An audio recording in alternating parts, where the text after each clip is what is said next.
There's no more competitive man in drag racing than Big Daddy Don Garlits, and he's sitting patiently waiting for the start of Top Fuel Eliminations at the Cajun Nationals. We'll be back with that action in just a moment.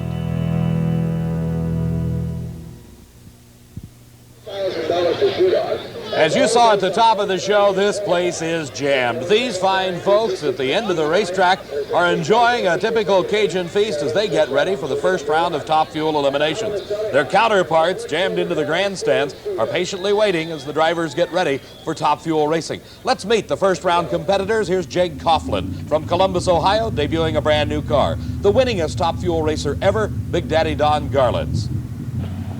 The former world champion, Shirley Muldowney, the only woman licensed to drive a Top Fuel car. Frank Bradley, a former Winter Nationals champ. He hails from Napa, California. Gary Beck, now of El Toro, a former world champion, a former national champion, as is Richard Tharp. Tharp from Dallas, Texas. Jeb Allen, the winner of the most recent NHRA championship, the Gator Nationals. And Steve Stevens from Houston, Texas. Here's Big Daddy as he gets set, completing his burnouts. He watches his crew member direct him to the starting line. It's Big Daddy Don Garlits against Jegs Coughlin. Jeg bringing a brand new car to this event. He has tested it at a couple of tracks before bringing it to this championship race and has top speed of the meet set in qualifying at over 249 miles an hour. That speed, of course, attained in a distance of only a quarter of a mile from a standing start. In the near lane, Big Daddy Don Garlits, Jegs Coughlin in the far lane. Approaching the starting line, both drivers get set.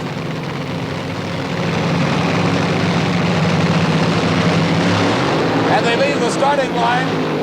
Very good start by both cars. Some smoke coming out of Jegs Coughlin's car, but Coughlin in an upset as Big Daddy Don Garlits is defeated in the first round of racing. Big Daddy losing to Jegs Coughlin's outstanding 5.99 second elapsed time. The time for Garlits, 6.02 seconds. Here we see again both cars leave the line simultaneously. They're side by side in the middle of the course. Here you see a puff of smoke or two coming out of Jegs Coughlin's car, indicating he's having some engine problems, but he still got there first. Well, Dave, there's nothing but oil and steam down here, and a happy Jegs Coughlin as you start your newest Top Fuel career with a 3/100th of a second victory over Garlits. Oh, boy, that was really close, wasn't it? Looked like a dead even start. Yeah, I think it was really good on the starting line. It's always tough when you run Don. He's quick, there's no doubt about it, but I'm excited because I got my kids and they're my pit crew, and we're going to do it. Where does the big mile an hour come from here? You've already run 249 at track record. Horsepower. What else? You know, you need horsepower to make mile an hour. And certainly to beat Don Garlits. Thank you. Okay, going into round number 2, Jegs Coughlin.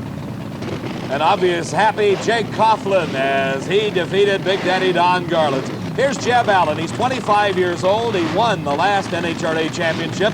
That was the Gator Nationals that you watched here on Diamond P Sports. He's up against Steve Stevens from Houston, Texas. Steve drives the Quicksilver car.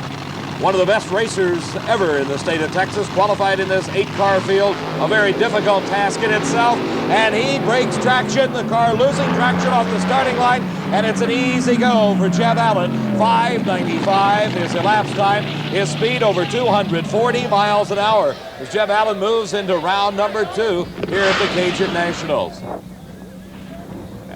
Jeb getting out of his car as it comes to a halt at the end of the racetrack. A very intense individual, hard-working young man, has won a number of NHRA titles. Started back when he was 18 years old, the youngest man ever to win a Top Fuel title. Continuing on in the first round of racing, this is Richard Tharp. If there's to be a hometown favorite in Top Fuel racing, it's got to be the car of the team of Candies and Hughes. They're based out of Houma, Louisiana, which is about 40 miles away. Dallas, Texas, the home of the driver. He finished 10th in the world last year. He's a former world champion and a former national champ, as is this man, Gary Beck. Beck moving into the cockpit of the Larry Minor car at the start of the 1980 season. Finished runner-up to Jeb Allen just a few short weeks ago down in Gainesville, Florida. Right now, the action is on the starting line. Here you see the electronic starting device, the Christmas tree, from the driver's point of view. You're looking at it as you would see it in the eyes of Gary Beck and Richard Tharp. They approach the starting line. The two yellow lights at the top of the tree indicating the pre-staging lights are lit. That means they're getting close to the actual staging beam. They're lit, the tree is activated, it goes green. They leave the line and they are side by side approaching the speed trap. And Gary Beck, in one of the closest races you'll see, defeats Richard Tharp. 6.05 seconds for Beck, 6.056, just 6 thousandths of a second, the difference between these two cars. As they approach the finish line, you'll see they are side by side heading into the first speed trap, and Gary Beck pulls out the win by just a matter of a few feet. Here again, Steve Evans. Well, they say drag racing is a sport of milliseconds, and Gary Beck just proved it by 1/100th of a second over Richard Tharp. Yeah, it was close. I saw a lot of wheel and a lot of blue car over there all the way. Did you think you won? Yeah, I thought I had beat him. I was expecting a lot of charge from at the other end, but he didn't drive away from me. This car's not necessarily the fastest car on the racetrack. By that you mean mile an hour? Mile an hour, yes. That doesn't win races, though. No. What was the ET? It was a 6:05. You're going to be disappointed with that. 6:05.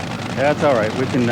We've been trying to get it to come around a little bit, and it should do good for us. We can step her up a little bit. It's going to be close. It's going to take a consistent fives to win it, though, don't you think, from here on? Oh, absolutely. It's 8 car shows like this are the toughest around, and you get the 8 of the best in the whole world, and we race against these guys all the time, and they know us, we know them, and this is where it really gets tough. Now we're down to 4 cars. It really gets serious. Okay, see you down here next round. Richard Tharp shaking his head. He didn't know that he lost. He wasn't sure until we told him.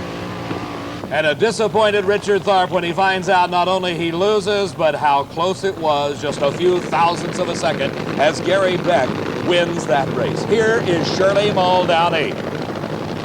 Shirley qualifying very well into this field, has been an exceptional racer. She proved to everyone her driving ability when she garnered that World Champions title. The competition for Shirley is Frank Bradley. Bradley from Napa won the Winter Nationals a few years ago, consistently one of the strong competitors throughout the championship drag racing circuit, but he's got his work cut out for him on the starting line here at the Cajun Nationals as he takes on the lady, Shirley Muldowney. The crewman Ron Tubler saying everything is good, let's go racing. Shirley completing her burnout, making sure the car is right, intensely concentrating on both the Christmas tree and on the car, as the start is all important in drag racing. Frank Bradley coming into the pre-staging beams, waiting as Shirley approaches the starting line. Starter Buster Couch watching as Shirley gets into those light beams across the starting line, and both drivers are ready. A great start for Shirley Muldowney, and she is just out-powering Frank Bradley. And look at the time, 5.92 seconds. That's the quickest elapsed time in the first round of racing. Her speed over 246 miles an hour. As we watch again, look at the reaction of the chassis as Shirley lets the clutch out on that 2,000 horsepower dragster. The front wheels come up off the pavement, but the rear wheels with all the power that she needs. Frank Bradley nowhere in sight as Shirley crosses the finish line at over 246 miles an hour. A disappointment for Frank Bradley. His racing day is done, but he'll be back. It looks as if Shirley may be having some problems. Steve, what's going on? Dave, Shirley Muldowney's dragster is high-centered here on the turnoff, and she's very concerned that they get it off before her guys get down here. They're so proud of this car, they'll be really hot if they think it's scratched up or bent up at all. And rushing over is the Candies and Hughes car, who were beating the previous race. Their crew trying to help the turnaround officials pick the car up and bodily move it off of the high point here where the turnoff meets the return road. And as Shirley gets out of the car, she was much more concerned with the car, it seemed, than further competition.